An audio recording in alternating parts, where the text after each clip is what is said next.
The sun had not yet risen when Marcus opened his eyes. The room was dark, and the world outside was silent.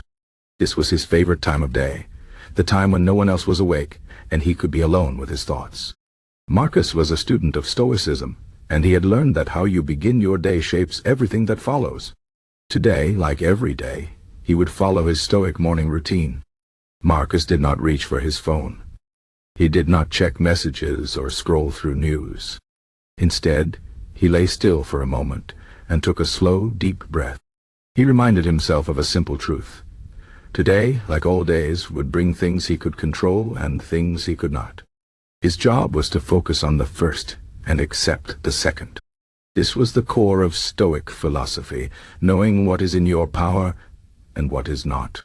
He sat up and placed his feet on the floor. The cold touch of the ground was a small discomfort, but Marcus welcomed it. Stoics believed in embracing hardship, even in small ways, to strengthen the mind.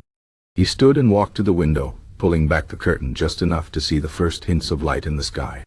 He watched for a minute, observing the slow change from darkness to dawn. Nature did not hurry, yet everything was accomplished in its time. There was a lesson in that. Next, Marcus practiced gratitude. He spoke quietly, naming 3 things he was thankful for. Today was his health, his family, and the chance to learn. The Stoics taught that gratitude was the antidote to desire. When you appreciate what you have, you suffer less from wanting what you do not. This simple practice took only a minute, but it set his mind in the right direction. After this, Marcus sat down with a small notebook. He wrote 2 sentences at the top of the page. What is within my control today? What is not? Under the first, he listed his actions, his efforts, and his attitude. Under the second, he wrote the opinions of others, unexpected events, and the past. This exercise was his way of preparing for the day. By clearly separating what he could influence from what he could not, he avoided wasting energy on frustration.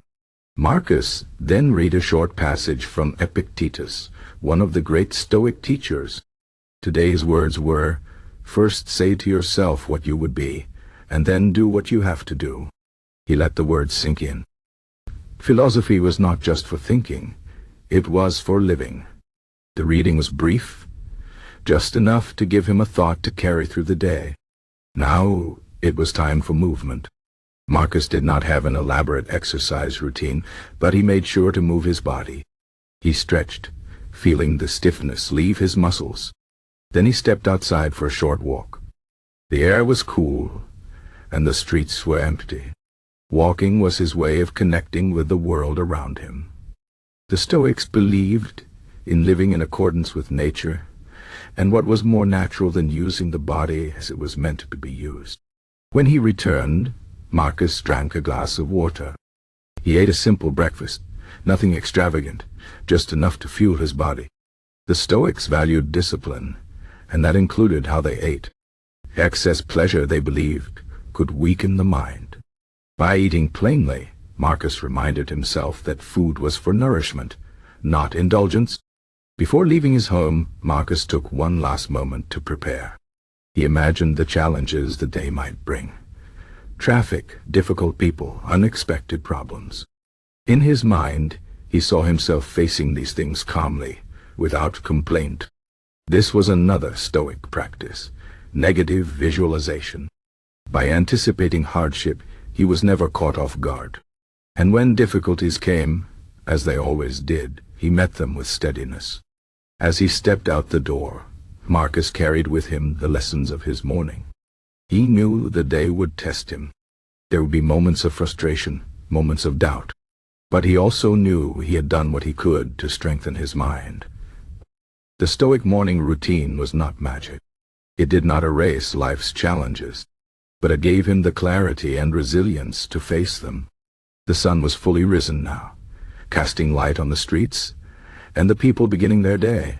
Most of them had rushed from bed to the demands of the world without pause. But Marcus had taken the time to fortify himself, and in that small difference he found strength.